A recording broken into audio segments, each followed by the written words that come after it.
साई लीला एक आध्यात्मिक सहवास.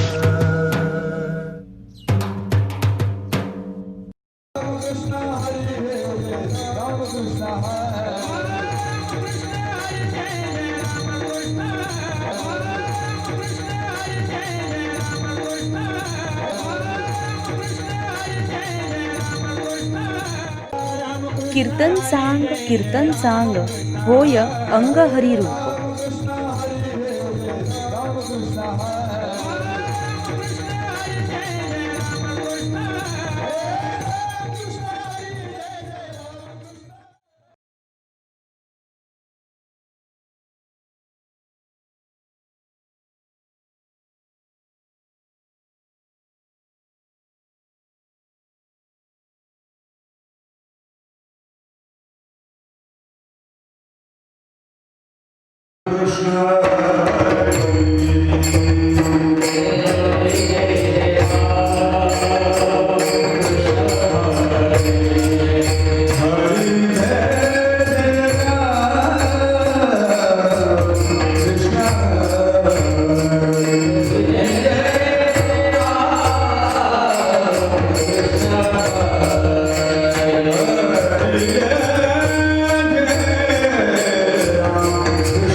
एरती माईक दुःखाची जनती नाही अद्यांती अवसान अविनाश करे आपुलियायसे अविनाश करे आपुलियायसे लावी मना पिसे गोविंदाचे एरती माईक दुःखाची जनती नाही अद्यांती अवसान तुका म्हणे का मरणेची सरे उत्तमची उरे कीर्ती मागे एरती माईक दुःखाची जनती नाही अद्यांती अवसान विठ्ठल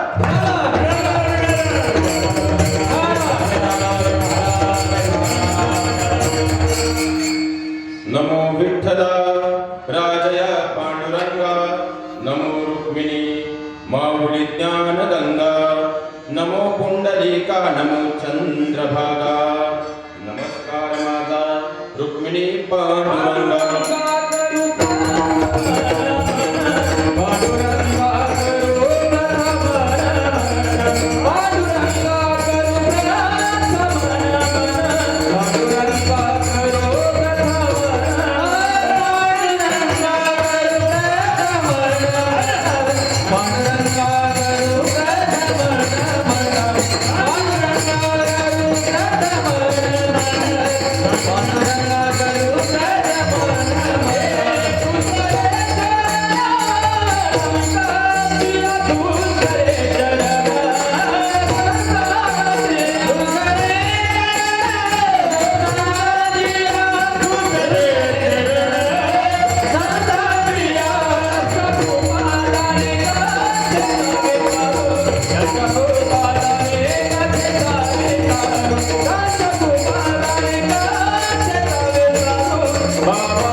फणींद्रमाथा मुकुटी झळाळे कारण्य सिंधू भवदुःखहारी तुझविन शंभो मज कोण तारी दयांचे केलिया स्मरण होय सकळ विद्यांचे अधिकरण तेची वंदू श्री चरण श्री गुरूंचे ते नमस्कारो नियाता विठ्ठल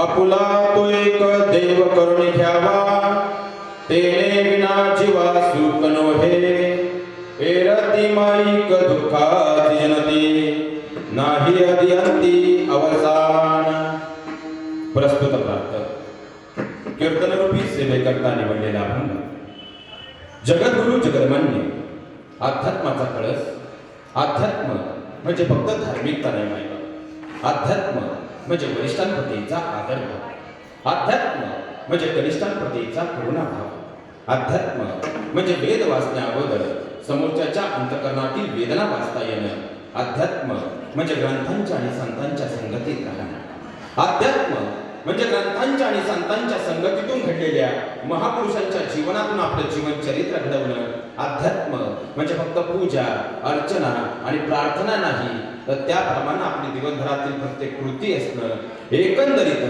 अध्यात्म म्हणजे सकाळी उठल्यापासून रात्री झोपेपर्यंत आपल्या हातातील प्रत्येक कार्य हे प्रामाणिक आणि पारदर्शक पद्धतीने करणं अशी कलियुगातील मानवाला मोक्षाकडे जाणारी साधी सरळ आणि सोपी वैवाट निर्माण करून देण्यासाठी ज्यांनी गाथा या प्रकरणातून 5वा वेद निर्माण केला त्या जगद्गुरु तुकोबारायांचा 4 चरणांचा बहुतेकांच्या पाठातील अनेक वेळा आपल्या समोर चिंतनाला आलेला अभंग माझ्या अल्पमतीनुसार चिंतन निरूपण सेवेकरता निवडलेला आहे.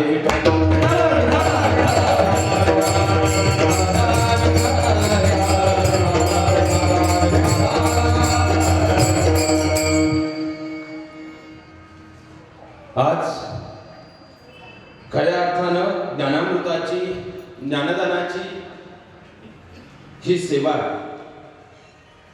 आज या ठिकाणी करत असताना शब्दांचा दुहेरी भाव अंतःकरणामध्ये दाटला आहे.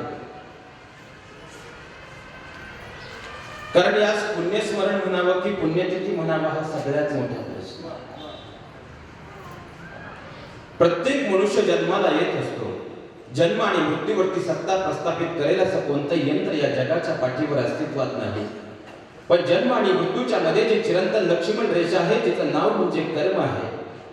त्या कर्माच्या खऱ्या अर्थानं कळसरूपी जीवनात साधत असताना दादांचं आपल्यातून झालेलं जाणं हे शब्दांमध्ये कधीही व्यक्त होणार नाही. कारण स्वतःसाठी प्रत्येक जण जगत असतो. समाजासाठी जगतात ते संत असतात, समाजासाठी जगतात ते महापुरुष असतात आणि समाजाच्या कल्याणासाठी जगतात ते या देशातला प्रत्येक जवान असतात.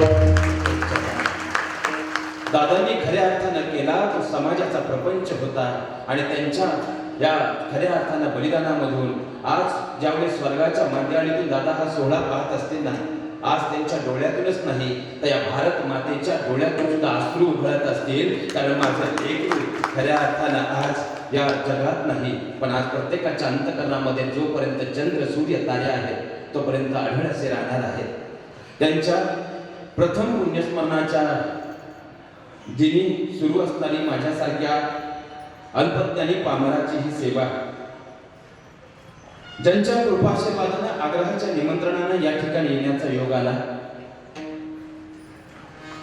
नाशिक जिल्हाच नाही तर संबंध महाराष्ट्रामध्ये खऱ्या अर्थानं ज्यांच्या वाणीनं आम्हासारख्या कीर्तनकारांनाच नाही तर समाजालाही समाधान प्राप्त होतं. नव्हे तर नाशिक जिल्ह्याला आज अध्यात्माच्या क्षेत्रामध्ये एका वेगळ्या उंचीवरती घेणारी अध्यात्म क्षेत्रातली कळसमूर्ती म्हटलं तर वावगं ठरणार नाही.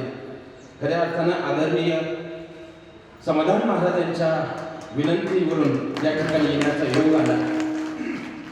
जवळपास नाशिकमध्ये मी जेव्हा जेव्हा आलो दादा आपल्याच प्रेमातून या ठिकाणी आलेलो आहे.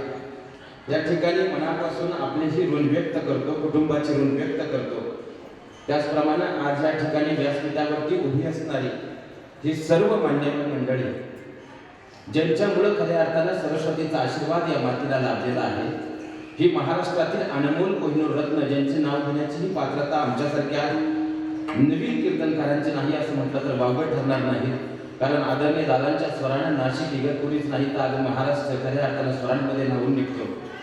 आदरणीय ज्यांना आम्ही गुरु समान मानतो ते रोहिदास महाराज मते आदरणीय दादांच्या स्वराने महाराष्ट्र आज आश्रूंनीही ओलाचिंब होतो, नवे आनंद आश्रूंनी ओलाचिंब होतो.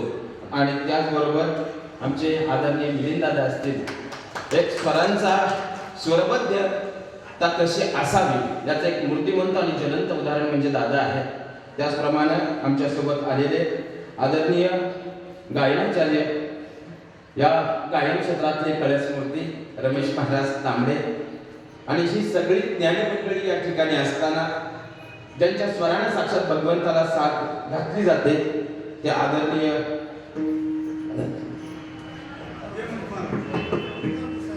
ओमकार महाराज भुसारे आणि ज्यांचं संप्रदायामध्ये फार मोठं नाव कारण ज्यांच्या स्वरांनी साक्षात भगवंतालाही भक्तीचा पाझर फुटतो ते आदरणीय खऱ्या अर्थानं या नाशिकच नाही तर महाराष्ट्राचं भूषण आदरणीय हेमंत महाराज कापडणीस. एकदा या सर्वांसाठी जोरदार टाळ्या झाल्या पाहिजे. कारण दूरदर्शनवरती जर आम्ही आजी तुझं संगीत ऐकलं तर पप्या का पाहतो पप्या तो पण त्यामागे त्यांचा 18 तासाचा रियाज असतो. माझ्या महाराष्ट्राचा हा शेतकरी, माझ्या महाराष्ट्राचा हा वारकरी आणि धर्मावर संकट आलं तर होता धारेकरी. दिवसभर आपल्या शेतामध्ये नोकरीमध्ये व्यवसायामध्ये काम करून खऱ्या अर्थानं दिवसभर कष्टाची भाकरी खाऊन ज्यावेळेस कष्ट करत असतात पण नामयज्ञ सोहळ्याला ज्यावेळेस उभे राहतात असा काही प्रतिनिधित्व करतात भगवंताला स्वतः ऐकावाच लागतो.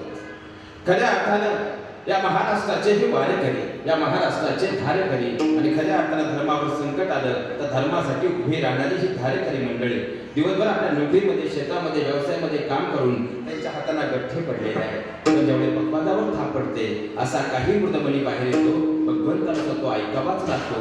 खऱ्या अर्थानं आपल्या सर्वांचे नम्रतापूर्वक या ठिकाणी धन्यवाद अर्पित करतो. त्याचप्रमाणे ज्यांची स्पीकर व्यवस्था आहे दादा आपली स्पीकर व्यवस्था अत्यंत चांगली आहे आपलेही मनापासून ऋण व्यक्त करतो. आणि माझ्या चिंतनरूपी सेवेकडे प्रस्थान करत असताना आज काय बोलावं खऱ्या अर्थानं दादा मनापासून सांगायचं म्हटलं तर शब्द कमी पडतात, पण त्या शब्दांमध्ये गुंफण घालत असताना समोर उभे असणाऱ्या प्रत्येकाला हात जोडून विनंती आहे की आपण सर्वांनी पुढे येऊन बसायचंय, कार्यक्रमाची शोभा वाढवायची. मागे उभे असणाऱ्या सर्वांना विनंती आपण पुढे येऊन बसायचंय. चला या पुढे येऊन बसा.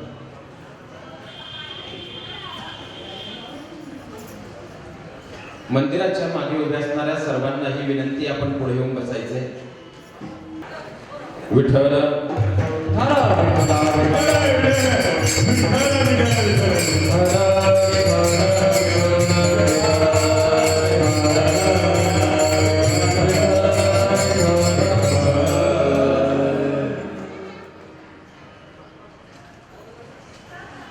सात जानेवारी 2020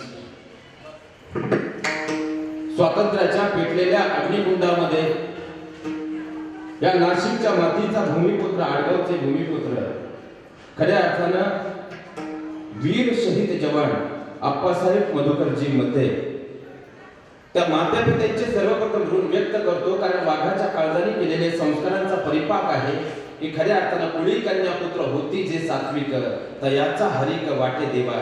त्या मातापिताचे ते संस्कार आणि त्या संस्कारांचा तो परिपाक होता की दादांनी आपलं संबंध आयुष्य देशासाठी सेवेसाठी समर्पित केलं. 38 वर्षांचं आयुष्य म्हणजे जगण्याचा एक सर्वार्थ भाव, आणि या सर्वार्थ भावामध्ये आयुष्याच्या तारुण्याच्या उंबरठ्यावरती देशासाठी आपलं समर्पित तारुण्य ज्यांनी केलं, त्यांच्या धर्मपत्नी खऱ्या अर्थानं ताईंचेही, कारण एक वाक्य आपण नेहमी ऐकतो, फौजीची बायको होण्यासाठी वाघाचं काळीज जातं. ते कुणाचंही काम नाही, ते कुणाचंही काम नाही.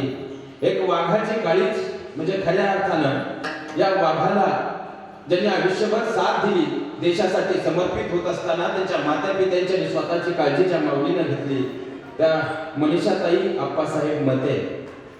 दोन छोटी छोटी लेकरं, ज्यावेळी दादांचं जाणं झालं, मला वाटतं 2-3 महिन्यांचं बाळ मोठी होतं. काय परिस्थिती कुटुंबाची झाली असेल शब्दांमध्ये व्यक्त होणार नाही.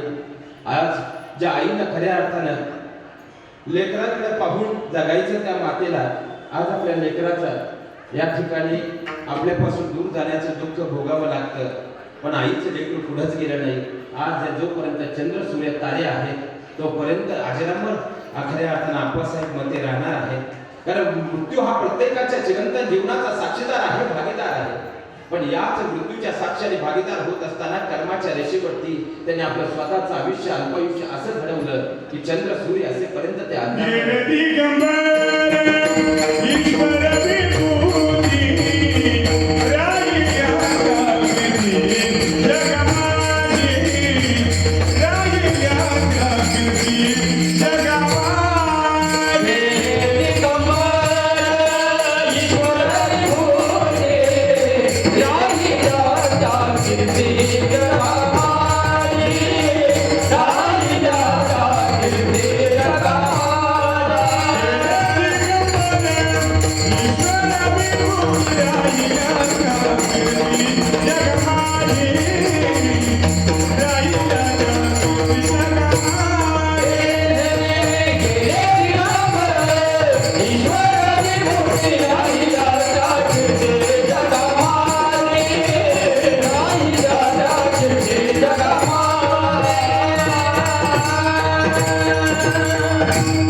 स्वतःला समर्पित करणं हे कुणाचंही काम नाही.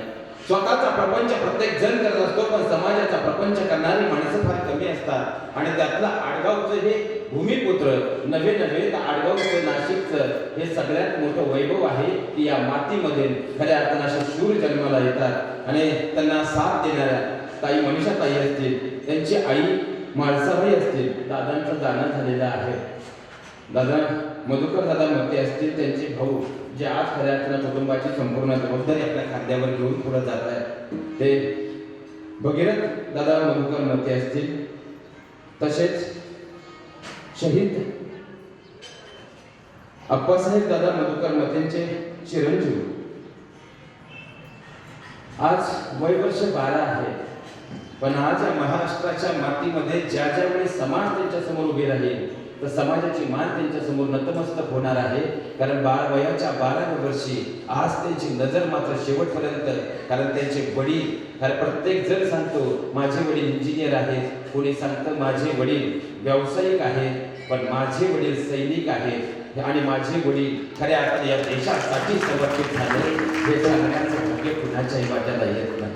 त्यांची मुलगी प्रेरणा, कारण तीच आता या कुटुंबाच्या जगण्याची सगळ्यात मोठी प्रेरणा आहे. तर प्रेरणा आप्पासाहेब मध्ये अवघं वय वर्ष 6 महिने, त्यांचे 2 पुतण्या आणि भाऊजाई असा भरलेला परिवार. परिवारामधून दादांचं झालेलं जाणं हे शब्दांमध्ये व्यक्त होणार नाही. पण महावैष्णव माऊली ज्ञानोबा सांगतात, जन्म आणि मृत्यूवरती सत्ता प्रस्थापित करेल असं कोणतंही यंत्र या जगाच्या पाठीवर आजपर्यंत उपलब्ध झालेलं नाही. उपजे ते नासे, नासिले ते पुनरुपी दिसे, हे घटिका यंत्र जैसे परिभ्रमे. आज जगाच्या पाठीवरती आपण फार प्रचंड प्रगती केली मायबाप. आज आपण आडगाव नाशिकमध्ये राहतो, उद्या कदाचित मुंबईमध्ये असू, परवा कदाचित पुण्यात असू. महाराष्ट्राची भ्रमंती केल्यानंतर आपण जगाची भ्रमंती करू. तुम्ही जगामध्ये कुठेही फिरा, जगात तुम्हाला कदाचित एखादं गाव असं सापडेल ज्या गावामध्ये एकही मंदिर नाही. पण जगात तुम्ही कुठेही जा, असं एकही गाव तुम्हाला आणि मला सापडणार नाही ज्या गावामध्ये स्मशानभूमी नाही.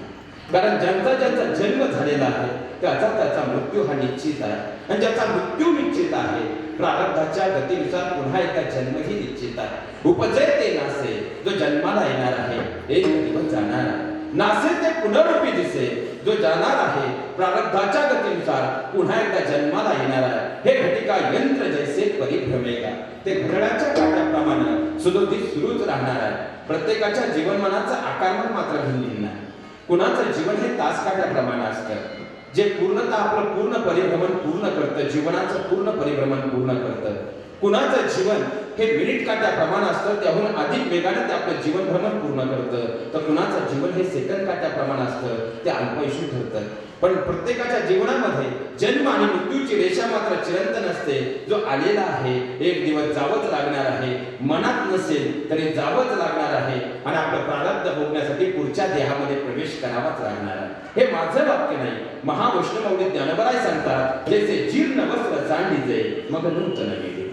माझ्या अंगातला हा सदरा आहे, हा जुना झाला, मळकट झाला तर तो काढून मी बाजूला ठेवणार आहे आणि दुसरा परिधान करणार आहे. त्याचप्रमाणे या शरीरातील आत्मा आहे, तो आपलं प्रारब्ध भोगण्यासाठी येणार आहे आणि केलेलं कर्म संचिताच्या काठोड्यामध्ये घेऊन पुढच्या देहात प्रवेश करणार आहे. तरी एखादा म्हणेल, महाराज आम्ही विज्ञान युगामध्ये राहतो, आम्ही 21व्या शतकामध्ये राहतो, मनुष्य जन्माला आला एक दिवस जाणार आहे, तो गेल्यानंतर पुन्हा पुनर्जन्म नसतो. मला वाटतं या जगामध्ये अध्यात्माचा तत्वबोध मांडणारे 2 ग्रंथ आहेत, एक म्हणजे ज्ञानेश्वरी आणि दुसरी म्हणजे तुकोबारायांची गाथा. महावैष्णव माऊली ज्ञानोबा सांगतात, आत्मा कसा आहे, नैनं छंदंती शस्त्रानी नैनं दहती पावना. आत्मा अविनाशी आहे, तो शस्त्राने नष्ट होणार नाही, त्याचा आगीत दहन होणार नाही आणि तो पाण्यातही बुडणार नाही. तो प्रारब्धाच्या गतीनुसार पुन्हा पुन्हा जन्माला येतच असतो. मग एखादा विचार करेल, महाराज जन्म आणि मृत्यूची ही चिरंतन रेषा जर अशीच सुरू राहणार आहे तर 84 लक्ष योनीनंतर मिळालेला हा देह ज्या मुक्ती प्राप्त करण्यासाठी मिळालेला आहे, ती मुक्ती आम्हाला मिळणारच नाही का?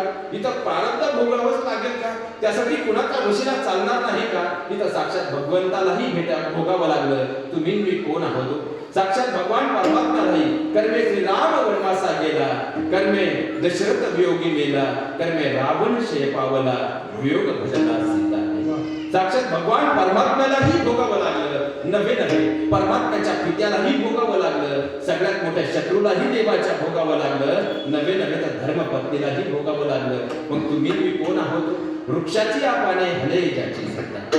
मग भगवंताच्या सत्तेशिवाय जर पानच हलत नाही तर बसलेल्या वारकरीकारांच्या मनामध्ये आता एक प्रश्न आला की, महाराज तुम्ही ज्यावेळेस कीर्तनाला प्रारंभ केला, चिंतनाच्या सुरुवातीला 4थ्या मिनिटाला तुमचं वाक्य होतं, दादांनी आपल्या जीवनामध्ये मोक्ष प्राप्त केला आणि आता तुम्ही म्हणताय की या देहावरती जर भगवंताची सत्ता आहे, वृक्षाची पाने हले ज्याची सत्ता. मग भगवंताच्या सत्तेशिवाय पानच हलत नाही तर 84 लक्ष योनीमधून मृत्यू लोकात हा जन्म आम्हाला जर मुक्ती प्राप्त करण्यासाठी मिळालेला आहे, तो मोक्ष मिळणारच नाही का? त्यासाठी आम्हाला पहिल्यांदा हा मृत्यूलोक समजून घ्यावा लागेल. हा मृत्यूलोक नेमका आहे कसा? अहो स्वर्गाचे अमर इच्छिता ती देव मृत्यू लोक भावा जन्मा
लक्षात घ्या मायबा मृत्यू लोकामध्ये मिळालेला हा जन्म म्हणजे हा देह जे जे इच्छित आहे कारण याची देही घड देवाचे आणि भगवंताचं नाम हेच कलियुगामध्ये तारणार आहे कारण कलियुगी उद्धारे हरीच्या नामे मग या मृत्यू लोकामध्ये तुम्हाला मला जो मुक्ती प्राप्त करायची असेल तर हा मृत्यू लोक साधा सोपा नाही महाराज अहो स्वर्गीचे अमर इच्छिता ती देव मृत्यू लोक की भावा जन्मा स्वर्गाचे अमर असणारे देव सुद्धा या मृत्यू लोकाची कामना करतात नव्हे मग जर त्या स्वर्गाचे देव या मृत्यू लोकाची कामना करीत असतील तर पहिला प्रश्न ज्या स्वर्गाचे देव या मृत्यू लोकाची कामना करतात तो स्वर्ग नेमका आहे कसं आता आपल्यापैकी जाणं कुणाचं झालं नाही पण महावैष्णव माऊली ज्ञानोबराय ज्ञानेश्वरी मध्ये सांगतात जेथे महासिद्धीची भंडारे अमृताची कोठारे पई गाई खिल्लारे कामधेनुची जिथं महासिद्धीची भंडार आहे अमृताची कोठार आहे आणि असंख्य अगणितच्या पूर्ण करणाऱ्या कामधेनूची लेकर आहे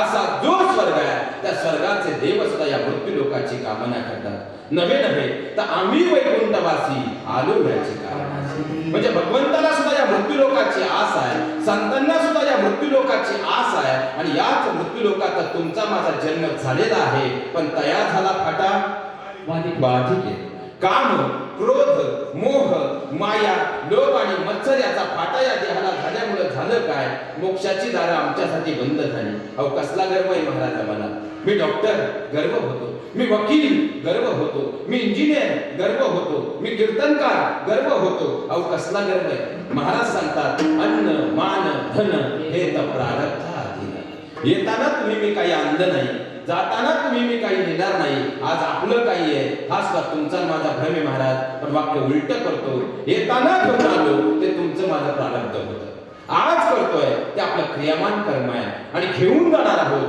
ते तुमचं माझं संचित आहे मग संचिताचं गाठोडं जर व्यवस्थित बांधायचं असेल तर आज आमची कर्म आम्हाला आदर्शवत करावी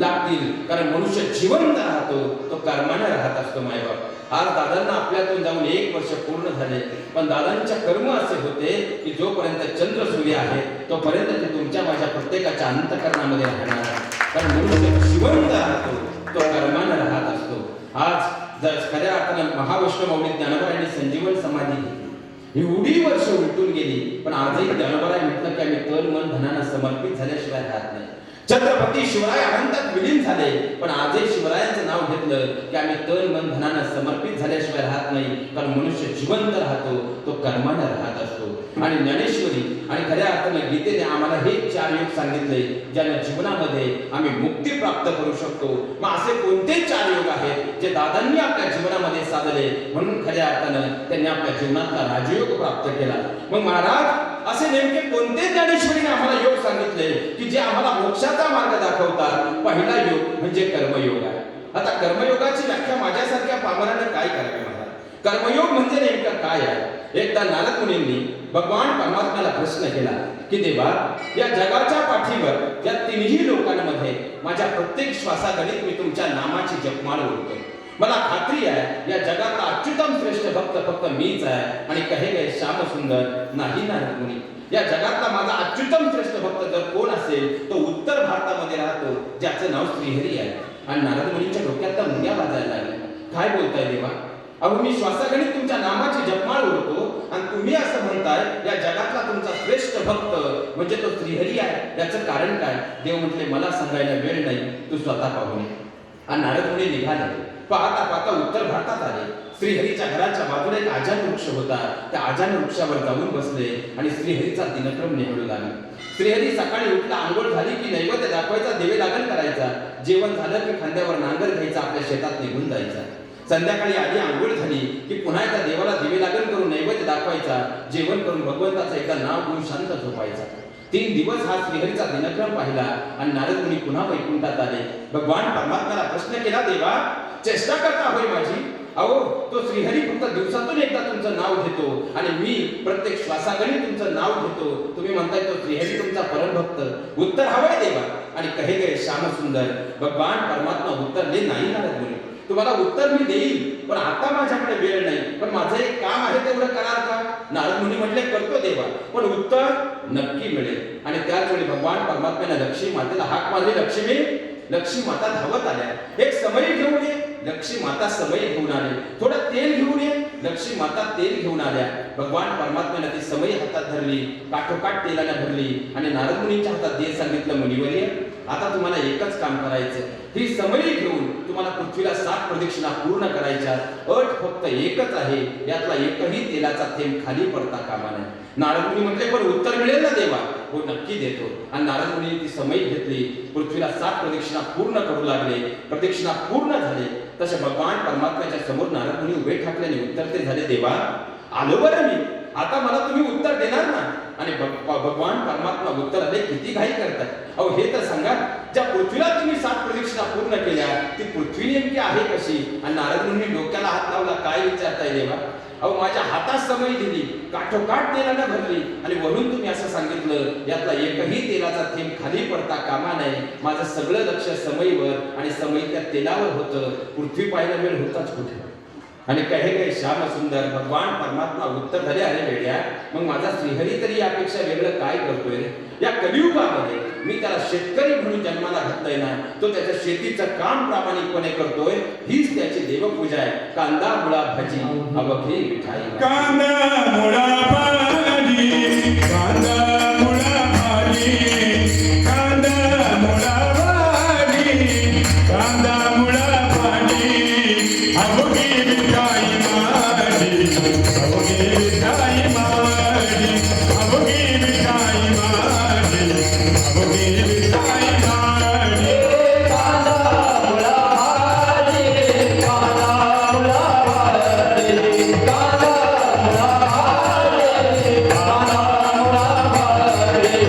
अवघे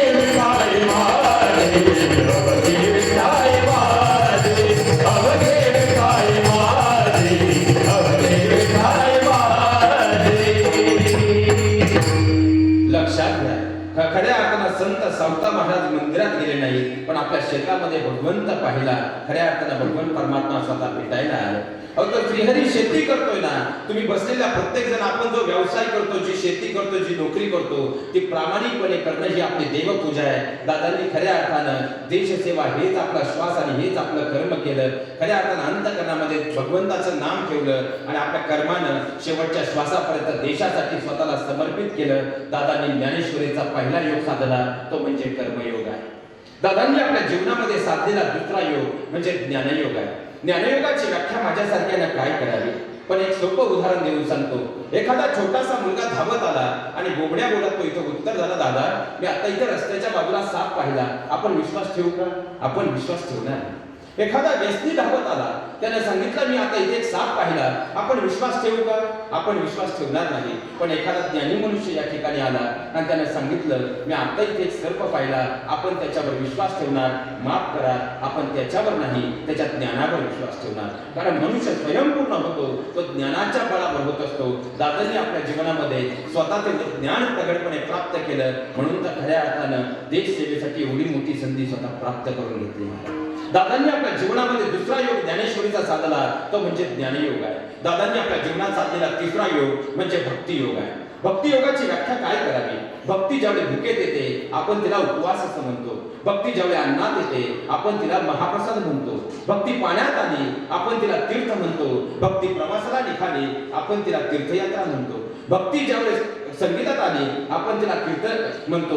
भक्ती लोकसंगीतात आली, आपण तिला भारुड म्हणतो. भक्ती ज्यावेळी कृतीत आली, आपण तिला सेवा म्हणतो. आणि भक्ती ज्यावेळी मानवाच्या अंतःकरणामध्ये रुजली जाते, त्यावेळी खऱ्या अर्थानं समोरच्या अंतःकरणामधला भगवंत दिसायला लागतो. अहो दादा सेवेवरती होते, पण कधी इथं आले तर सगळा गोतावळा सणात जमा व्हायचा. कारण नाते संबंध सुद्धा त्यांनी तेवढे सुंदर जोपासले. नव्हे प्रत्येकाच्या अंतःकरणामधला त्यांनी देव पाहिला. देव पाहावयाशी गेलो, देवची होणं ठेलो. त्या भगवंताची पूजा करता करता, माणसातलं देवत्व पाहता पाहता त्यांनी आपल्या आयुष्यामध्ये, आपल्या जीवनामध्ये खऱ्या अर्थानं तोच भक्तीचा उमाळा देश सेवेसाठी अंतःकरणामध्ये ठेवला. अहो देशासाठी स्वतःचे प्राण सुद्धा दिले. यापेक्षा भक्तीची व्याख्या वेगळी.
आपलं तन मन धन सर्वस्व या देशासाठी अर्पित केलं.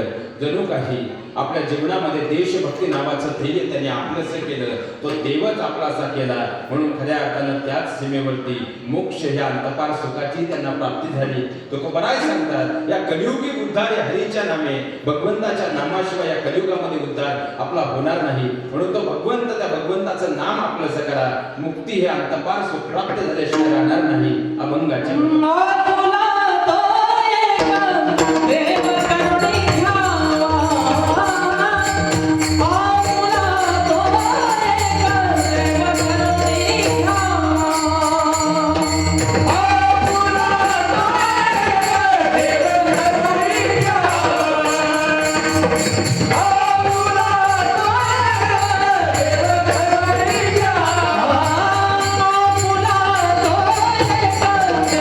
करुणी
खऱ्या अर्थानं जगद्गुरु तुकोबराय भंगाद्वारे तुम्हा कलियुगातील जगजीवांना उपदेश करतात की मुक्ती म्हणजे मोक्ष या अपार सुखाची प्राप्ती करायची असेल तर तो भगवान परमात्मा, त्या भगवान परमात्म्याचं नाम आपलं करा. जीवनामध्ये खऱ्या अर्थानं मुक्ती या अपार सुखाची प्राप्ती झाल्याशिवाय राहणार नाही. जीवनामध्ये खऱ्या अर्थानं दादांनी आपल्या जीवनातला कर्मयोग साधला, ज्ञानयोग साधला, भक्तियोग साधला. म्हणून तर दादा खऱ्या अर्थानं राजयोगास पात्र ठरले. नव्हे तर त्या तिरंगाच्या अंतःकरणामध्ये लपेटून, कारण प्रत्येकाला एक माता जिला आपण आपली जन्मदाती माता म्हणतो, पण खऱ्या अर्थानं भारत मातेच्या कुशीत विसावण्याचं सौभाग्य दादांना खऱ्या अर्थानं प्राप्त झालं. नव्हे तर दादांनी आपल्या जीवनामध्ये देशसेवा हेच ध्येय समजून आणि हेच ध्येय देवपूजा समजून केलं. म्हणून तर खऱ्या अर्थानं या आज अमरत्वाचं हे अंतपार सुख पदरी पडलं. अहो हे स्वातंत्र्य असेच नाही मिळालं. आता उद्या 26 जानेवारी आहे. काय योगायोग आहे महाराज, काय योगायोग. आज दादांचं प्रथम वर्ष श्राद्ध या ठिकाणी करत असताना उद्या 26 जानेवारीच्या दिवशी भारताचं संविधान तयार झालं. किती अहमभाग्याचा हा दिवस आहे. खऱ्या अर्थानं या स्वातंत्र्याही असंच नाही मिळालं. खऱ्या स्वातंत्र्याची मुहूर्तमेढ अशीच नाही रोवली गेली. या देशातील प्रत्येकानं आपल्या जीवनामध्ये स्वातंत्र्याचा अंगीकार केला. अरे ध्येय होतं छत्रपती शिवरायांच्या जीवनाला, म्हणून तर ते छत्रपती झाले. ध्येय होतं माझ्या ज्ञानोबा तुकोबारायांच्या जीवनाला, म्हणून तर ते खऱ्या अर्थानं महावैष्णव माऊली नव्हे तर जगद्गुरु झाले. ध्येय होतं सुखदेव भगतसिंग राजगुरूंच्या जीवनाला, म्हणून तर ते अमर झाले. ध्येय होतं करमचंद गांधी ज्योतिराव फुले यांच्या जीवनाला, म्हणून तर ते महात्मा झाले. आणि ध्येय होतं खऱ्या अर्थानं वीर जवान आप्पासाहेबजी मधुकर मते यांच्या जीवनाला, म्हणून तर ते अमर झाले. अमर झाले. या स्वातंत्र्याची गाथा अशी तरी लिहिली गेली आहे का तर इतिहासाचे पानं उलटून मागं जावं लागतं, पाहावं लागतं आणि इतिहासाच्या स्पंदनामधून शोधावं लागतं. इसवी सन 1200च्या कालखंड होता. पाहता माझ्या ज्ञानोबा तुकोबारायांच्या अंतःकरणामधून या भक्तीची गंगा या महाराष्ट्राच्या नव्हे तर देशाच्या मातीवर पाझरत होती. या महाराष्ट्राच्या मातीला अध्यात्माचा परिसरच लाभला होता. विठ्ठल माझा मी विठ्ठलाचा हा गंध या वारकरी संप्रदायातून खऱ्या अर्थानं संस्कारांचा नवलेश करत होता. पण याच काळात या महाराष्ट्राच्या मातीवर गुलामगिरीचंही पोंगल पसरू लागलं आणि पाहता अल्लाउद्दीन खिलजी या महाराष्ट्राच्या मातीवर चाल करून आला. नव्हे तर आदिलशाही या महाराष्ट्राच्या मातीवर थैथया नाचू लागली. आणि याच काळात या महाराष्ट्राच्या मातीवर 19 फेब्रुवारी 1630 या सह्याद्रीच्या दऱ्याखोऱ्यात आणि शिवनेरच्या कुशीमध्ये राजा शिवरायांचा जन्म झाला आणि या सृष्टीला नवचैतन्य प्राप्त झालं. पाहता शिवशंभूंनी या हिरवं निशाण खाली फडकवलं आणि पुन्हा या सह्याद्रीच्या मातीमध्ये भगवान फडकवू लागला. पण शिवशंभूंचं निधन झालं आणि या महाराष्ट्राच्या मातीत इंग्रजांनी आपली बाळमुलं रोवायला सुरुवात केली. आणि पुन्हा एकदा तिरंगा खाली आला आणि त्यांचा युनियन जॅक दिल्लीमध्ये फडकू लागला. पण हे चित्र पाहिलं आणि त्याच वेळी महाराष्ट्राची माती मात्र उंजळून गेली. अरे सोन्याचा दूध निघणारी हिंदुस्थानची माती पाहता गुलामगिरीच्या काळोखी विग्रहात सामावली गेली. पण याच काळात इंग्रजांनी मात्र जाणलं की जर भारतामध्ये म्हणजे या हिंदुस्थानच्या मातीमध्ये विघटन करायचं असेल तर हिंदुस्थानची माती म्हणजे धर्मनिरपेक्ष माती. या मातीमध्ये हिंदू मुस्लिमांमध्ये जोपर्यंत फूट पडणार नाही तोपर्यंत आपण राज्य करू शकत नाही. आणि म्हणून वेगवेगळे आमिष दाखवून त्यांनी हिंदू आणि मुस्लिम सैन्याला आपल्याकडे बोलावून घेतलं. आता हिंदू बांधवांना गाय पवित्र तर मुस्लिम बांधवांना डुक्कर निषिद्ध. त्यांनी हातामध्ये जी शस्त्र दिली त्या शस्त्राला गाय आणि डुकराच्या चरबी लावलेली असायची. पाहता त्यातूनच जातीय आणि धार्मिक तेढ निर्माण करण्याचा इंग्रजांचा सुरुवातीपासूनचा डाव होता. कारण साम दाम दंड भेद या 4 तत्वावरती इंग्रजी सेनेचं अस्तित्व सामावलेलं होतं. ही बातमी पाहता मंगल पांडेंना समजली आणि संतापाचा उद्रेक झाला. आणि पाहता मंगल पांडेंनी ह्यूज नावाच्या अधिकाऱ्याला गोळ्या घातल्या आणि स्वातंत्र्याचा रणकुंड इंग्रजांविरुद्ध पेटून उठला. पाहता मंगल पांडेंना फाशी झाली. पण हीच फाशी स्वातंत्र्याला प्रेरणा देणारी ठरली. आणि खऱ्या अर्थाने उमाजी नाईक पाहता या स्वातंत्र्यासाठी रणसंग्रामात पुढे आले. तब्बल 11 वर्ष त्यांनी इंग्रजांना सडो की पळो करून सोडलं. आणि इंग्रजांच्या जीवनामध्ये उमाजी नाईकांनी फतवाच सबंध इंग्रजी अधिकाऱ्यांविरुद्ध काढला की घाल्या तुम्ही इंग्रजांना गोळ्या, देऊ तुम्हाला आम्ही इनामाच्या गोळ्या. हा फतवा उमाजी नाईकांनी काढला. दिवसामागून दिवस जात होते.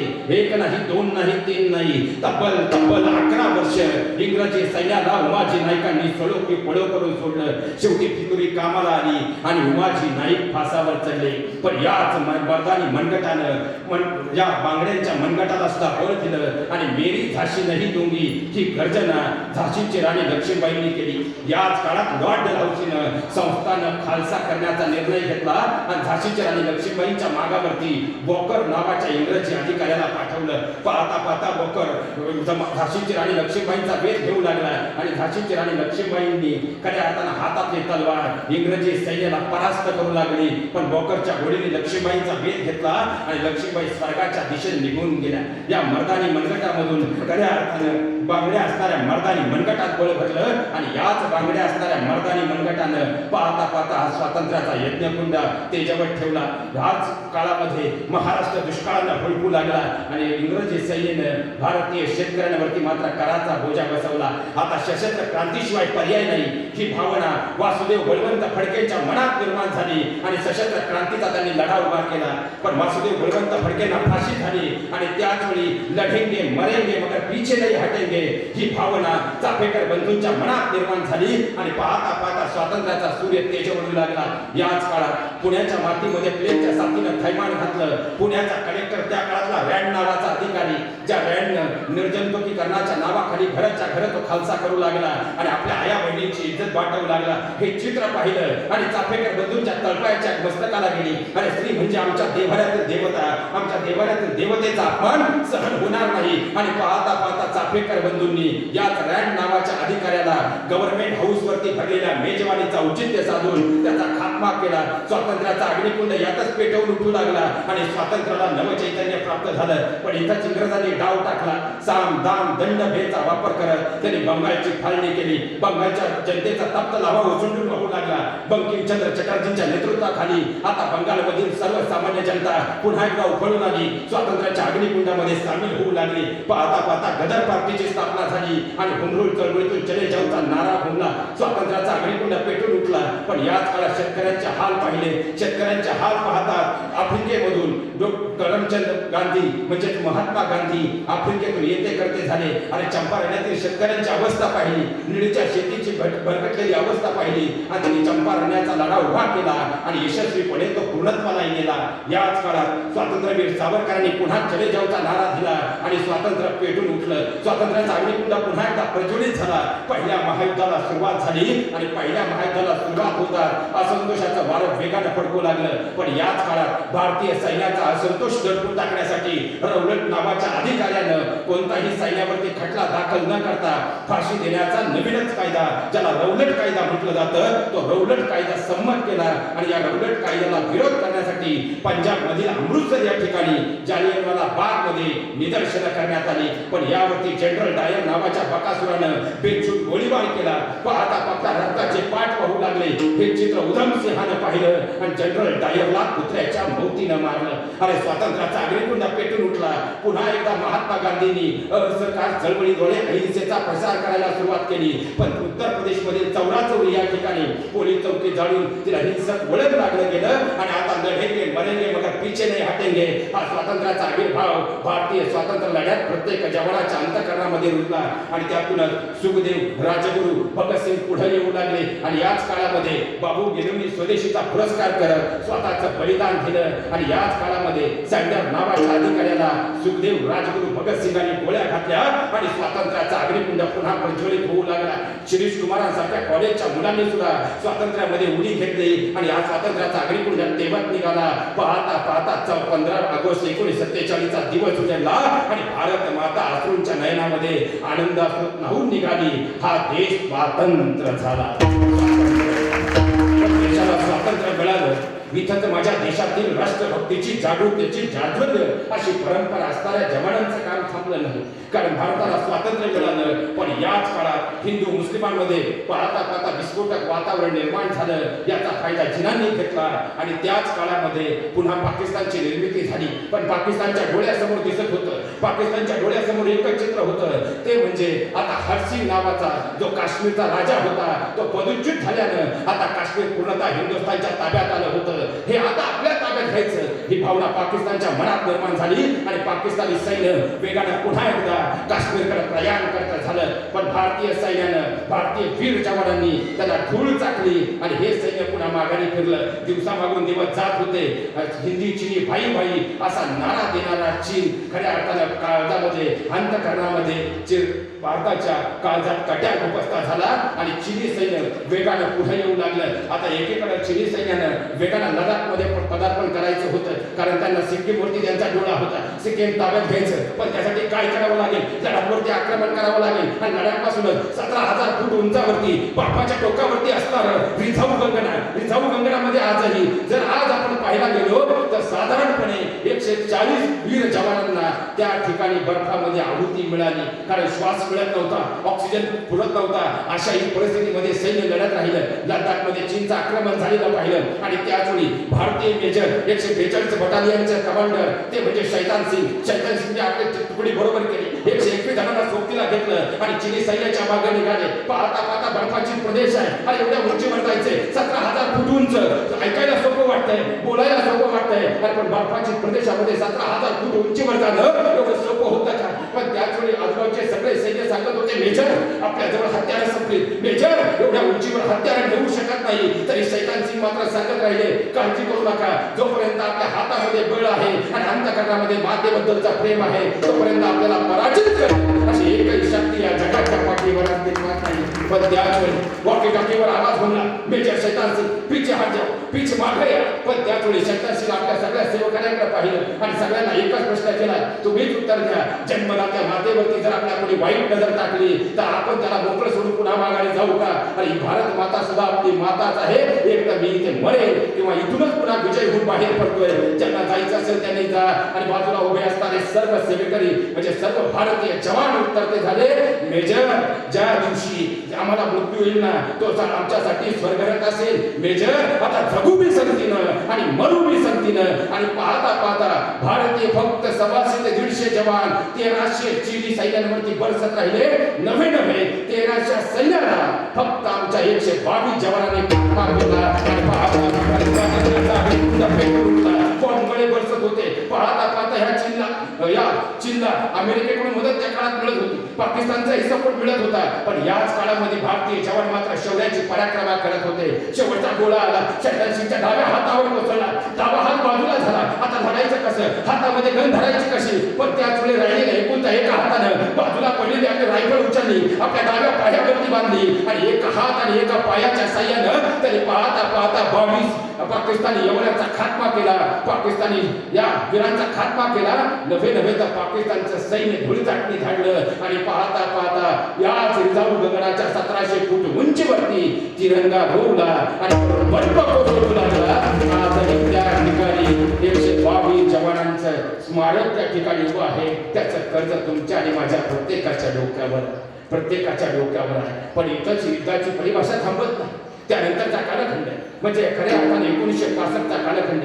याच काळात पाकिस्ताननं पुन्हा डोकं वर काढलं आणि गुजरात मधला कंच प्रांत ताब्यात करायचा ही भावना आता मनात निर्माण झाली आणि पाकिस्तानी सैन्यानं पुन्हा एकदा भारतावरती आक्रमण करण्यासाठी काश्मीरच्या दिशेनं काश्मीरकडे प्रयाण करायला सुरुवात केली. पण त्याचवेळी अमेरिकेचा पूर्ण सपोर्ट. पण भारताची अवस्था नेमकी होती काय? आणि अवघ्या 1 वर्षापूर्वी चीननं आक्रमण केलं होतं, जवळचं सैन्य नव्हतं आणि पाहता पाहता अत्याधुनिक शस्त्रास्त्र सुद्धा नव्हती. काय करावं हा प्रश्न होता. आणि दुसऱ्या बाजूला पाकिस्तानला पूर्णतः अमेरिकेने सपोर्ट केल्यामुळं सगळी अत्याधुनिक शस्त्रास्त्र पाकिस्तानच्या जवळ होती. लाल बहादूर शास्त्रींनी हे चित्र पाहिले आणि पाकिस्तानची ही अवस्था आणि अमेरिकेचा त्यांना असणारा सपोर्ट पाहिला आणि अमेरिकेला भर सभेमध्ये ठणकावून सांगितलं, अणुबॉम्बची त्या छोट्या बॉम्बची आणि तलवारीची बंदुकांची भाषा जर आमच्या समोर करणार असाल तर याद राखा, आम्ही या महाराष्ट्रातले शिवरायांचे मावळे आहोत ज्याने अफजल खान याच मातीत गाडला होता. आणि पाहता पाकिस्तानचं सैन्य पुढे येऊ लागलं. पण त्याच वेळी मेजर दीनदयाळांच्या हातामध्ये ही सगळी सूत्र देण्यात आली. पुन्हा स्वातंत्र्याचा अग्निकुंड पेटला. दीनदयाळ वेगाने आपल्या सगळ्या सरकारांना बरोबर घेऊन निघाले. पुढे वेगाने चालू होतं आणि तो गोळ्यांचा मारा सुरू होता. कपडे वेगाने येत होते, बाजूला झटकत होते. पण दीनदयाळ मात्र आपल्या सैन्याला घेऊन पुढे सरकत होते. अरे कोणत्या मात्रांचा सरकार दिसत होती.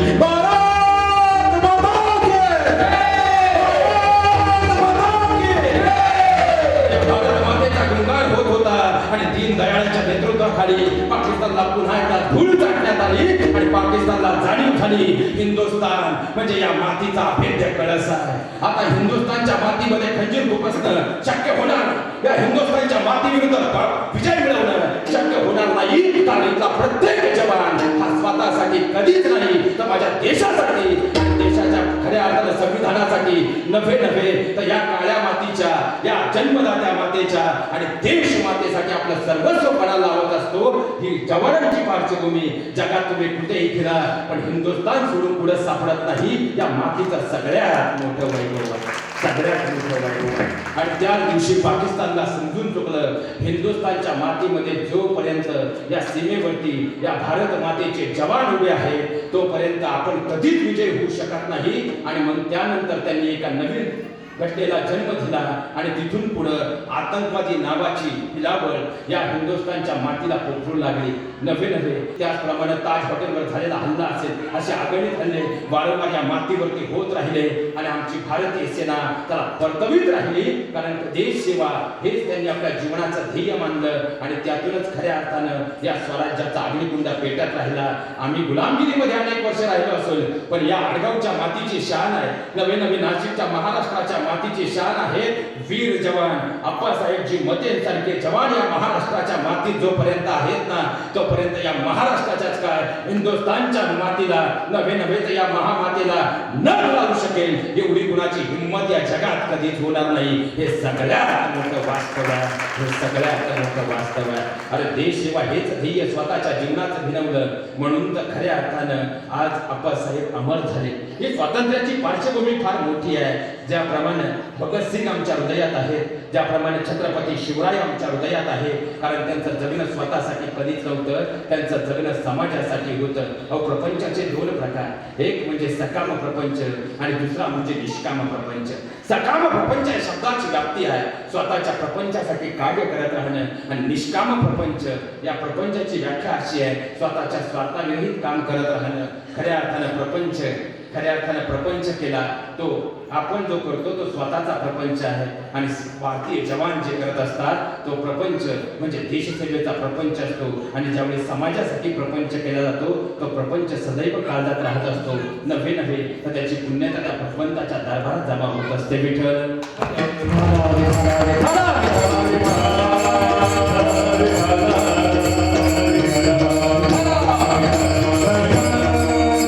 लक्षात घ्या मायबाप, कारण तुमच्या माझ्या प्रपंचामध्ये दुःख आहे, तुमच्या माझ्या प्रपंचाला दुःख आहे. पण त्या प्रपंचाचं जे दुःख आहे हे दुःख का आहे तर आपला प्रपंच स्वतःच्या स्वार्थासाठी आहे.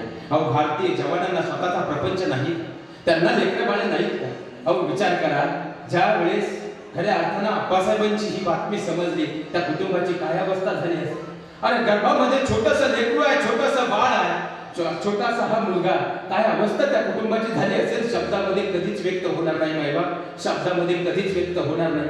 अरे स्वतःच्या आई बापाला एकीकडे वृद्धाश्रमात टाकणारी पिढी या महाराष्ट्राच्या मातीत आहे तर दुसऱ्या बाजूला जन्मदात्या मातेची सेवा करत असताना राष्ट्रमातेसाठी सेवा करणाऱ्या अप्पासाहेबांसारखे महामानव सुद्धा याच मातीत आहे. यापेक्षा या महाराष्ट्राचं सगळ्यात मोठं वैभव काय असावं. आपल्या भारतीय जवानांना स्वतःचं कुटुंब नाही तरी पण खऱ्या अर्थानं देशसेवा ते समाजासाठी करत राहत. आता मधला एक प्रसंग, स्वतःचं लेकरू पायाखाली आलं तरी लढणाऱ्या त्या मुलाचा, त्या काश्मीर खोऱ्यामध्ये जंगल आठवड्याचा भाग होता आणि एक कुटुंब, त्या कुटुंबाचा कर्ता प्रमुख म्हणजे मुला. त्या मुलाच्या वडिलांचं 2 वर्षापूर्वी आतंकवादी लढाईमध्ये मृत्यू पत्करला होता. छोटीशी खऱ्या अर्थानं कुटुंबामध्ये एक छोटंसं बाळ अवघ्या 4 वर्षाचं आणि दुसरं बाळ म्हणजे काही दिवसापूर्वी जन्माला आलेलं ओली बाळंतीण घरी होती आणि मुलाला आपल्या शेतामध्ये काम करत होता. सायंकाळी 6ची वेळ होती. आता 6चा सुमार सूर्य कलेला जात होता, सूर्य सूर्यास्ताकडे जात होता. पण त्याच वेळी मुलाला मात्र आपल्या घराची ओढ लागली होती, घराकडे गेलं पाहिजे. बायको ओली बाळंतीण आहे, तिच्यावर लक्ष ठेवायला मागं कोणीच नाही, घरी कोणीच नाही, लवकर जायला हवं. मुलाच्या मनात विचारांची परिकल्पना निर्माण झाली. मुलाला आता घरी निघणार पण त्याच वेळी मुलाचं लक्ष गेलं समोरच्या टेकडीवरती. टेकडीच्या पायथ्याला काहीतरी अस्पष्ट दिसत होतं. त्याने नीट नेरकून पाहिलं, 15-20 जणांचं टोळकं त्या बाजूला चाललं होतं. त्याने पाहिलं, कसली तरी जाणीव झाली, कोणीतरी आहे याचा भास झाला. आणि त्याच वेळी मुलाला हळूहळू पावलं टाकत पुढे निघाला. हातामध्ये असताना कोयता आणि खुरपं त्याने बाजूला ठेवलं, पुढे गेला, एका कपारीच्या बाजूला बसला. त्यांचा दिनक्रम हळू लागला. पाहता 6चे 6:30 झाले, 6:30चे 7 वाजले आणि अंधार आता पडायला लागला होता. पण मुलाची नजर हटत नव्हती, काहीतरी धोक्याची जाणीव होत होती. पण त्याच वेळी जाणीव झाली, आणि हे तर आतंकवादी आहे, हे देशावरती हल्ला करायला आले, काहीतरी कारण यांच्या मनामध्ये आहे. आणि त्याचवेळी मुरार मात्र लक्ष ठेवलं होता, काय होत नाही पाहत होता. आता काय करावं, अरे मागं तर जायला हवं, इंडियन फोर्सला खऱ्या अर्थानं त्या ठिकाणी सांगायला हवं. भावना मनाशी होती, पण करावं काय, विचारांची परिकष्टता मनात निर्माण झाली. पण त्याच वेळी कोणीतरी आतंकवाद्याची नजर मुरारवरती गेली आणि बादशाला म्हटला, देख सुद्धा हो काफी दूर रहा है. आणि जाणून झाली मुरारला, आतंकवाद्यांची नजर आपल्यावर आली. पाहता पाहता उठला, तिथून धावत निघाला. आता मात्र इंडियन आर्मी पर्यंत पोहोचायचं होतं, घडलेला घटनाक्रम सांगायचा होता, आतंकवाद्यांना कंठस्नान घालणं गरजेचं होतं. वेगानं मुरार आपल्या घराकडे निघाला होता, पण त्याच वेळी बंदुकीच्या छर्याचा आवाज झाला. जाणीव झाली, आतंकवादी आपला पाठला करतायत. तो टोकत होता, वेगानं पळत होता. रात्री 9:30ची जवळपास वेळ झाली होती. मुरार वेगानं गावाकडे निघाला होता. आता इंडियन आर्मीच्या छावणीपर्यंत पोहोचायचं आणि बातमी द्यायची, एवढंच मनाशी बेत होता. आता घरी आपली बायको आठवत नव्हती, की मुलं आठवत नव्हती. आणि माझ्या देशावरती परकीय आक्रमण आले, आतंकवादी आले, काय करतील भरोसा नाही, आपल्याला पळत जायला हवं. आणि चितेच्या चालीला मुरार मात्र वेगानं पळत होता. पाहता पाहता गावापर्यंत आला. आता घराचा दरवाजा उघडावा कसा, आणि घरामधून बाहेर पडावं, मागून मात्र बॅटरीचा फोक येत होता. आणि त्याचबरोबर मागून बंदुकीच्या छर्यातून गोळ्यांचा आवाजही पडत होता.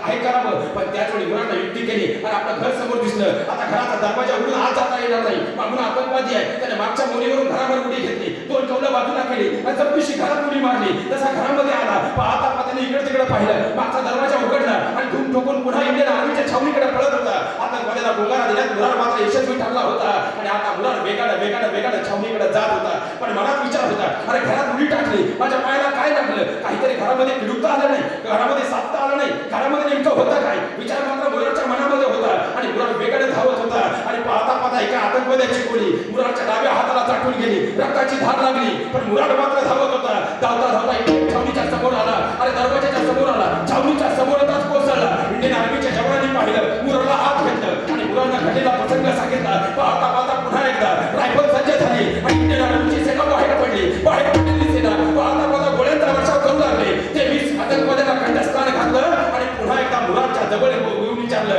मुरार ठीक आहेस ना? आणि मुरार उत्तर दिला, हो.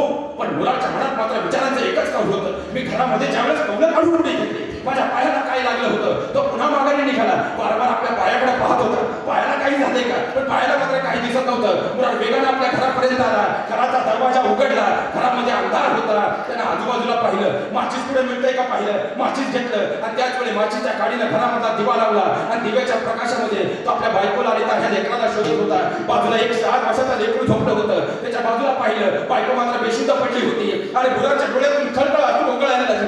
अरे काय घडलं नाही, मी घरात आलो त्यावेळेस सगळी अवस्था व्यवस्थित होती आणि भीती पडून येईपर्यंत माझी बायको बेशुद्ध पडली, घडलं काय नेमकं. पण त्याच वेळी त्याची नजर मात्र फिरत होती त्या अवघ्याच्या 2 ते 3 महिन्याच्या लेकराला शोधण्यासाठी. आणि इकडे तिकडे नजर पडता पाहिलं, पायाला रक्त लागलं आणि त्यानं पाहिलं ज्यावेळी कौलावरून उडी मारली होती ना, ती थेट उडी त्याच्या लेकराच्या डोक्यावर पडली होती आणि पोटावर त्याचा दुसरा पाय पडला होता. आणि मुलांनी खाली उडी मारता क्षणी त्याच्या 3 वर्षाचं लेकरू भगवंताला प्यारं झालं होतं. त्याच्या पायाखाली त्याचं स्वतःचं पोटचा गोळा लेकरू संपलं होतं. पण त्याच वेळी ती अवस्था पाहिली आणि मुरार कोसळलं. अरे माझ्या जगण्याचा आधार माझे लेकरू केलं, कशासाठी जगावं. बायकोला उठवत होता, उठ ग, मी तुझा गुन्हेगार आहे. अगं माझ्या मुलाला लेकरू गेले, आपलं उठ तर. डोळ्यावरती पाणी टाकलं आणि मुरारच्या बायकोला जाग आली. मुरारच्या बायकोने मुरारची अवस्था पाहिली आणि मुरार मात्र सुमुख होता, शांत होता. कारण मुलं स्वतःचा लेकरू गेल्याचा आविर्भाव त्याच्या मनात होता.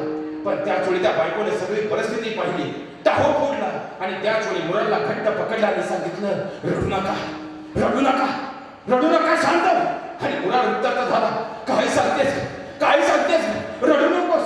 अगं माझ्या पोटचा गोळा गेला ग, माझ्या चुकीमुळे गेला. माझ्या पायाखाली एवढं अवघ्या 3 वर्षाचं लेकरू, 3 महिन्याचं लेकरू गेलं का आपलं, आणि रडू नकोस. तशी ती बायको उत्तर दिली, अहो रडू नका, तुमचं लेकरू भले गेलं असेल पण ते मातीत नाही गेलं. ज्यावेळी तुम्ही इथून पुढे गेलात ना, आतंकवादी मागून येत होते, भिंतीच्या पलीकडचा मी त्यांचा आवाज ऐकला, आपल्या बाजूला असणारी शाळा उद्या ते उडवणार होते. एक गोष्ट लक्षात घ्या, आपलं लेकरू गेलं, आपलं 3 महिन्याचं बाळ गेलं, पण त्यामुळे ते आतंकवादी संपले. नाही तर उद्या 1500 मुलं संपली असती. त्या मुलांना वाचवण्यासाठी आपलं लेकरू गेलं, आपलं लेकरू मातीत नाही गेलं, या मातीसाठी गेलं, या मातीसाठी गेलं. आणि जोपर्यंत अशी माता आणि असे पिता या मातीमध्ये आहे, या भारत मातेची मान सदैव ताट राहील. ही सगळ्यात मोठी वस्तुस्थिती आहे, सगळ्यात मोठी विठ्ठल.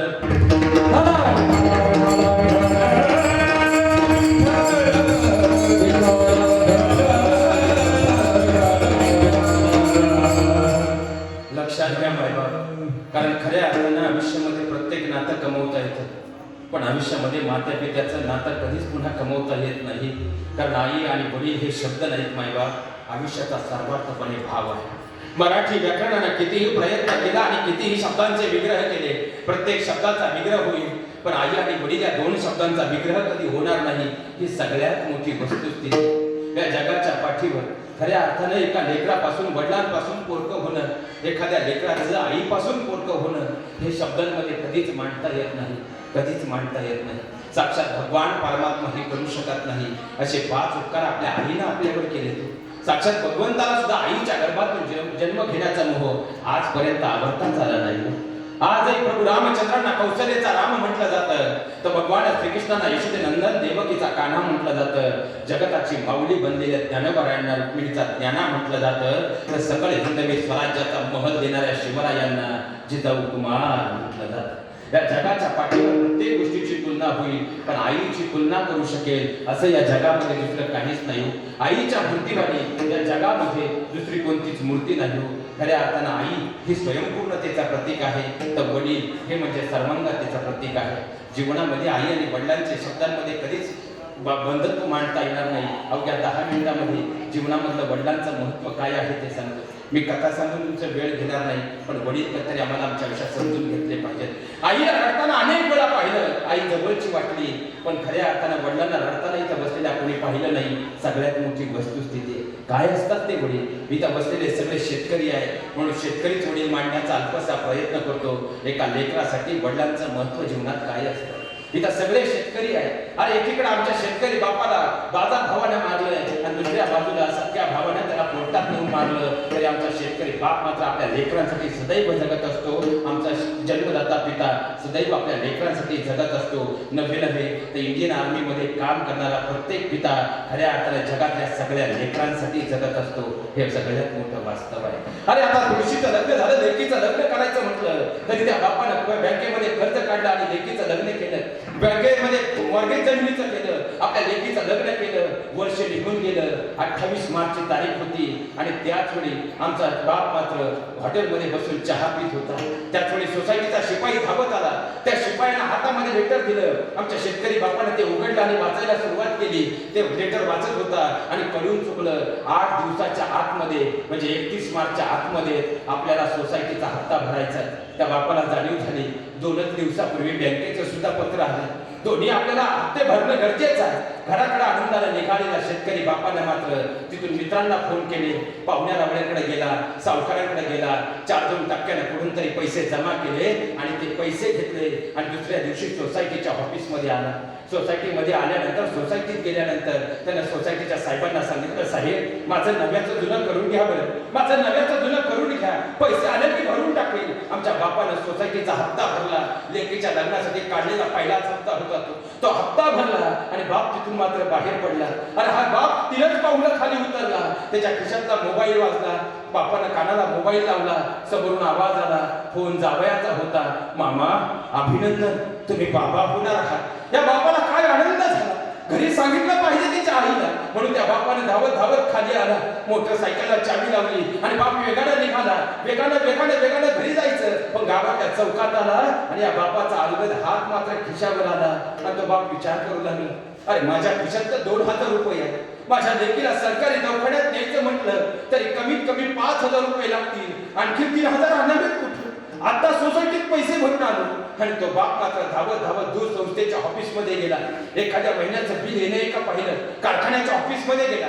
सहकारी साखर कारखान्यातून एखादा बोनस बिल येणे का पाहिलं. कुठून तरी पैसे त्या बापानं जमा केले आणि ते पैसे घेतले आणि मात्र तो 3000 जमा करून तो घराकडे निघाला. अरे सकाळी 11 वाजता घरी निघालेला तो बाप मात्र पैसे गोळा करता करता कधी 3:30 वाजले कळलेच नाही. 3:30 वाजता तो घरी शेतामध्ये मळ्यातल्या घराजवळ आला. आईला सांगणार तेवढ्यात समोर नजर गेली. आई समोर उभी होती. तिच्या बाजूला संपलेली घ्याची मोकळी टाकी होती आणि आई उत्तरली, अहो बरं झालं तुम्ही आला. आज सोमवार आहे. जा लवकर, घरची गाडी आली असेल, घरची टाकी घेऊन या. त्या शेतकरी बापानं एक वेळ तुमच्या आईकडे पाहिलं, दुसऱ्या वेळेस घरच्या टाकीकडे पाहिलं आणि तिसऱ्या वेळेस बाजूला पडलेल्या सरपणाकडे बोट दाखवलं आणि सांगितलं, आजपासून ते सरपण झाड, जोपर्यंत माझ्या लेकीचं बाळपण होणार नाही ना, तोपर्यंत मी तुझी घरची टाकी सुद्धा आणणार नाही. आजही आठवून पहा महिला वर्ग, ज्या दिवशी तुम्ही बाळणपणाला तुमच्या माहेरी होतात ना, तुमची आई चुलीवर स्वयंपाक करत होती, तुम्हाला दुखलं, तुमचं काही दुखलं तरी आई तुमच्या जवळ होती. पण आजही आठवून पहा, तुमचा बाप सकाळी घरातून बाहेर जायचा, दुपारी 12 वाजता घरी यायचा, फक्त डोक्यावर हात ठेवून सांगायचा, बाळा काळजी घे बरं, तब्येत बरी आहे ना, एवढंच तो बोलायचा आणि पुन्हा आपल्या शेतात निघून जायचा, आपल्या कामाला निघून जायचा. जगाने तो बाप दुरून पाहिला, तो जगाला निष्ठुर वाटला. पण रोज रात्री तुम्ही बाळणपणाला आलेले असताना झोपताना ते 5,000 उशिकाली ठेवून, देवा माझं आयुष्य माझ्या लेकीला दे, पण माझ्या लेकीचं बाळपण सुखरूप होऊ दे, ही भगवंताकडे मागणी करत राहिला. तर अंधारात केलेली मागणी आम्हाला समजलीच नाही. आजपर्यंत आमचा पिता आम्हाला समजलाच नाही. पाहता पाहता तुमचे महिना दीड महिना निघून गेला. रात्री 12-1ची वेळ होती. आई बाहेरच्या दारात धावत आली, मुलीचं पोट दुखायला लागलं. आईने बापाला हलवलं, हो उठा, गुड्डीचं पोट दुखतंय. बाप तडदिशी उठला. सायकल असेल, मोटरसायकल असेल, तुमचं माझं घर म्हणजे गावापासून 8 बाजूला 2-1 किलोमीटर असणार. आमच्या बापानं सायकल मोटरसायकल जे काही असेल ते घेतलं आणि बाप मात्र आता घराकडे गावाकडे धावू लागला. तुमचं माझं गाव म्हणजे 8 बाजूला. संध्याकाळी 10 नंतर स्मशान निशांत होणार, दवाखाना बंद होता. आमच्या बापानं दरवाजावर डॉक्टरांच्या थाप टाकली, डॉक्टर साहेब उठा, डॉक्टर साहेब उठा, पोरीचं पोट दुखतंय. बाप थाप टाकत राहिला. 10 मिनिटाचा वेळ निघून गेला. डॉक्टरने दरवाजा उघडला आणि डॉक्टर उत्तर ते झाले, काय कशासाठी आला? माझ्या पोरीचं पोट दुखतंय. 10 मिनिटं दरवाजा उघडे ठेवा. असा माघारी जातो आणि मुलीला घेऊनच येतो. बाप माघारी आला, तुम्हाला बरोबर घेतलं, तुमच्या आईला बरोबर घेतलं. बाप पुन्हा गावातल्या दवाखान्यात आला आणि आईने विचारलं, आता हो काय करायचं? मुलीला कळ आली, मुलीची किंचाळी फुटली.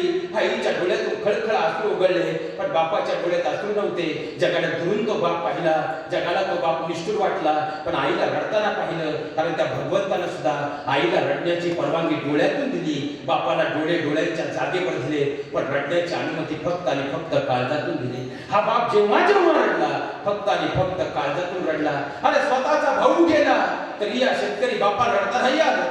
का? तर स्वतः भावंडांचा आधार व्हायचं होतं. स्वतःचा बाप गेला तरी या बापाला रडता नाही आलं. का? आपल्या भावंडांचा आधार व्हायचं होतं. स्वतःची आई गेली तरी त्याच्या हातात मडकं होतं, पण डोळ्यात पाणी नव्हतं. का? तर आपल्या बहिणींचा आधार व्हायचं होतं. तारुण्यात बायको गेली तरी त्याच्या हातात मडकं, पण डोळ्यात पाणी नव्हतं. का? तर खऱ्या अर्थानं कुटुंबाचा कणा व्हायचं होतं. अरे एकूण तर एक पोरगं खांद्यावर आलं तरी त्या बापाच्या डोळ्यात पाणी नव्हतं, कारण कुटुंबाला एकसंध ठेवायचं होतं. तो बाप समजला आम्हाला. 15-20 मिनिटाचा वेळ निघून गेला आणि डॉक्टर बाहेर आले. डॉक्टरांनी सांगितलं, बाळाचे पाय फुटले, पाणी कमी झालंय, सिझर एकमेव पर्याय आहे, आता सिझरच करावं लागेल. पण आपल्या इथं होणार नाही, मोठ्या हॉस्पिटलला न्यावं लागेल. आई बाहेरच्या दारात धावत आली, डॉक्टरांच्या पासून बाजूला झाली आणि वडिलांना विचारलं, आता काय करायचं, पुढे घेऊन जायचं? तरी हा बाप मात्र सांगत आहे ना, काळजी करू नकोस ग रुक्मिणी, गुड्डीचा बाप अजून जिवंत आहे, तू आत हो. आईला आत पाठवलं आणि बाप विचार करू लागला. शेवटी त्या बापानं बाहेर आजूबाजूला नजर टाकली. रस्त्याच्या कडेला एक रिक्षा उभी होती. रिक्षावाल्याकडे तो बाप धावत गेला. रिक्षावाल्याला उठवलं, दादा उठा, दादा माझ्या लेकीला दवाखान्यात जायचंय. आणि रिक्षावाल्याने डोळे चोळी सांगितलं, दादा 1000 रुपये असेल तर येतो, नाहीतर मी येणार नाही. आमच्या शेतकरी बापाने सांगितलं 1000 रुपये देतो, पण चला.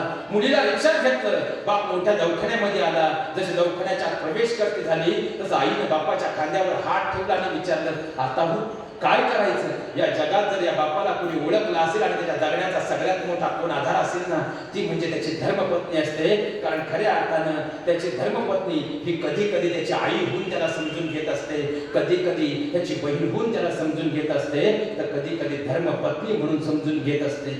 तिने खऱ्या अर्थानं ओळखलं त्या आपल्या नवऱ्याला. तिने विचार केला, यांच्याकडे पैसे कुठून असणार? दुसऱ्याच्या बांधावर 200 रुपयानं काम करणाऱ्या त्या माऊलीनं तांदळाच्या डब्यात ठेवलेले 1000-1200 रुपयाचे सोबतीला आणले होते. ती पुरचुंडी त्या बापाच्या हातात दिली. बापानं पैसे मोजले आणि बाप विचार करू लागला, आपल्या जवळ 5000 होते, 1000 रिक्षावाल्याने दिले, 5200 आता जमा आहेत, काय करावं आणि पैसे आणावे कुठून? लेकीचं देवा बाळपण सुखरूप होऊ दे.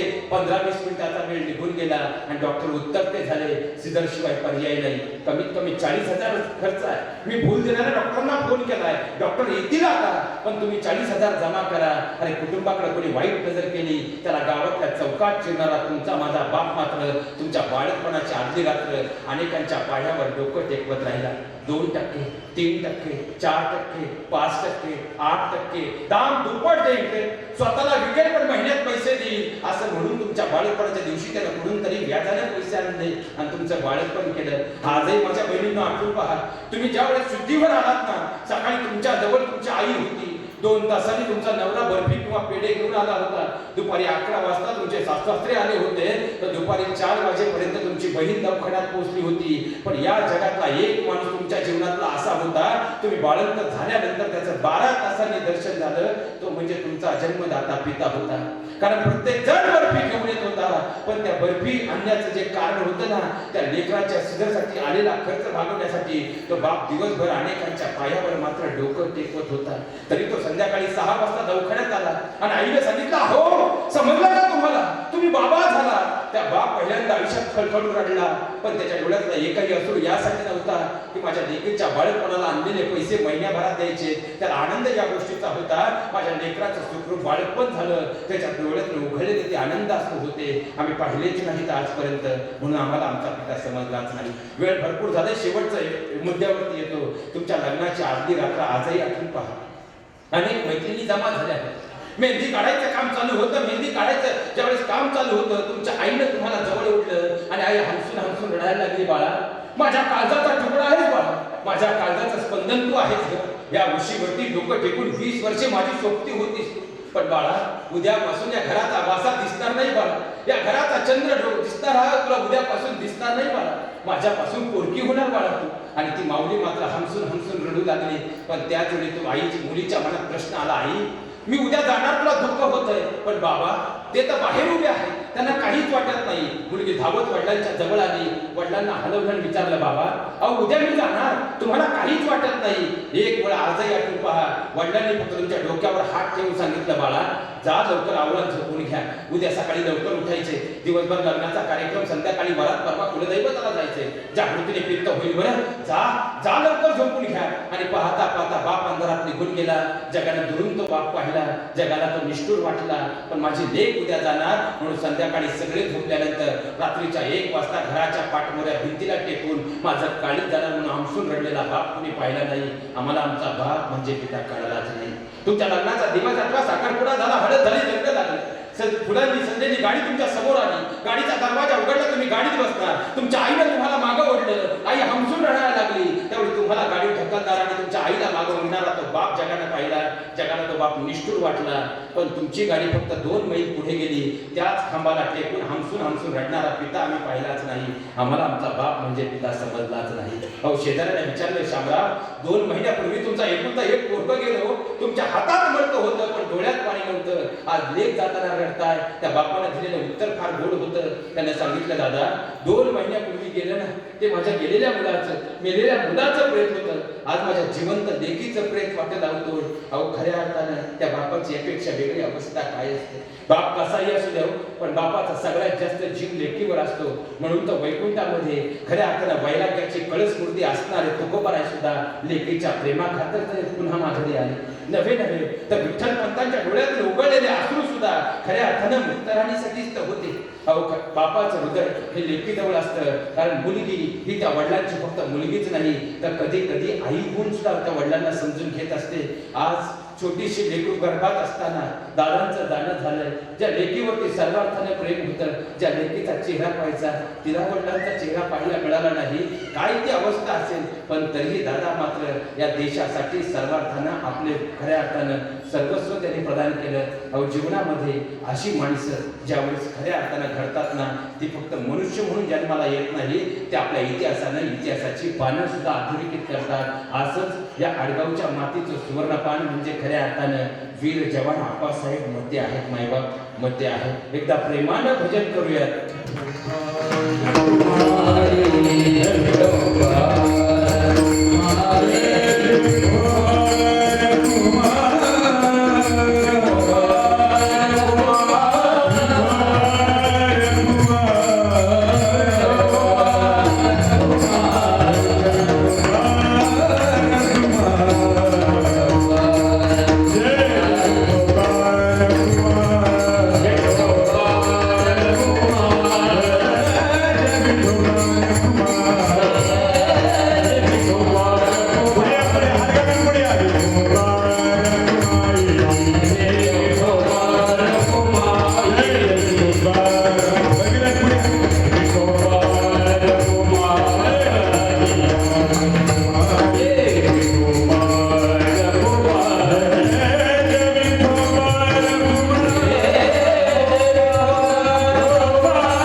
लक्षात घ्या मायबाप, या अभंगाद्वारे जगद्गुरु तुकोबराय तो भगवान परमात्मा आपलासा करण्याचा तुम्हा आम्हा जडजीवांना उपदेश करतात.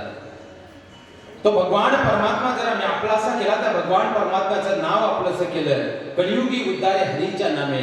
कारण त्रेतायुगामध्ये भगवान परमात्मा यज्ञाने प्रसन्न होत असायचे, तर द्वापार युगामध्ये भगवान परमात्मा जपानं प्रसन्न व्हायचे आणि कलियुगामध्ये भगवान परमात्मा कलियुगी उद्धारे हरीच्या नामे खऱ्या अर्थानं भगवंताच्या नामानं प्रसन्न होतात. ते भगवंताचं नाम खऱ्या अर्थानं तो भगवान परमात्मा जर आपलासा केला तर जन्म आणि मृत्यूच्या चिरंतन फेऱ्याच्या पलीकडे असणारं मोक्ष हे अंतपार सुखाची प्राप्ती तुम्हा आम्हा जडजीवांना कलियुगात झाल्याशिवाय राहणार नाही.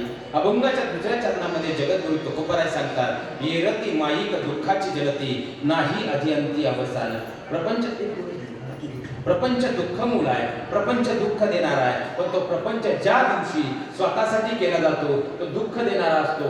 पण तोच प्रपंच ज्या वेळेस खऱ्या अर्थानं समाजासाठी केला जातो, ज्या दिवशी तो प्रपंच हा देशसेवेसाठी केला जातो, त्या देशसेवेसाठी खऱ्या अर्थानं तो प्रपंच करत असताना त्या प्रपंचाची महती खऱ्या अर्थानं एक वेगळी भूमिका होते. कारण तुकोबाराय सांगतात, प्रपंचाच्या मुळी असे दोन अंग, एक सकाम दुजा निष्काम. तुमचा माझा प्रपंच हा सकाम प्रपंच आहे, पण या देशासाठी लढणाऱ्या प्रत्येक जवानाचा प्रपंच हा खऱ्या अर्थानं निष्काम म्हणजे स्वार्थविरहित प्रपंच आहे. म्हणून खऱ्या अर्थानं त्या जवानांसाठी एकदा आदरांजली वाहणं अत्यंत अगत्याचं आहे.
आणि तो प्रपंच खऱ्या अर्थानं कारण स्वतःसाठी जगणारी माणसं अल्पायुषी कर्माने ठरतात, समाजासाठी जगणारी मात्र अमर होतात. तिसऱ्या चरणामध्ये तुकोबराय सांगतात की खऱ्या अर्थानं प्रपंच दुःखमूळ आहे, पण याच प्रपंचाला जर आम्ही परमार्थाची जोड दिली, दुसऱ्याच्या अंतःकरणामधला परमार्थ पाहिला तर खऱ्या अर्थानं आपल्या जीवनाचं सोनं होईल. त्यासाठी अंतःकरणामध्ये भगवंताचं नाम आणि भगवंताच्या नामाबरोबर जर आम्ही आमच्या अंतःकरणामध्ये भगवंताबद्दलचा प्रगड विश्वास निर्माण केला, अविनाश करी आपुलिया ऐसे लाभी मनापिसे गोविंदाचे खऱ्या अर्थानं तो अंतःकरणामध्ये या देहाला अविनाशी स्वरूप जर प्राप्त करायचं असेल, या नासक्या देहाचं सोनं करायचं असेल, अंतःकरणात भगवंताचं नाम आणि समाजाची दोन्ही हाताने सेवा करा. आणि ज्या वेळेस खऱ्या अर्थानं असे व्यक्ती घडली जाते, नवे नवे या देशाचा जवान असा घडतो. म्हणून तुकोबराय सांगतात की त्याच्या भक्तीचा जो सुगंध आहे, त्या भक्तीचा जो सुगंध आहे, तो सुगंध मात्र सदैव दरवळत राहतो. अभंगाचं चतुर्थ चरण.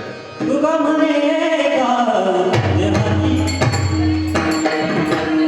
मुर्गा म्हणे का गणपतीचा रे, तुका म्हणे का गणपतीचा रे,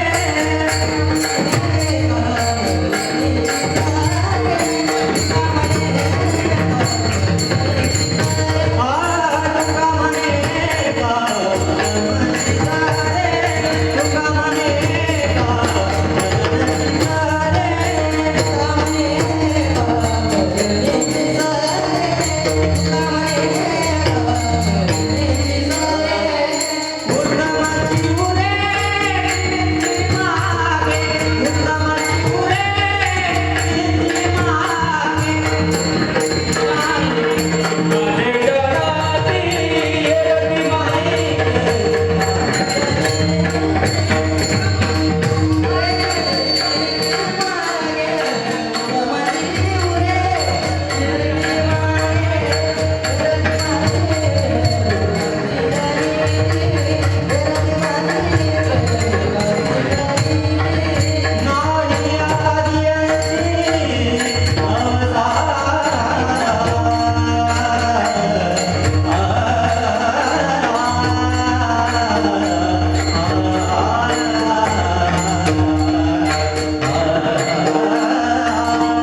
एकदा ह्या सगळ्या मंडळींसाठी जोरदार टाळ्या झाल्या पाहिजेत.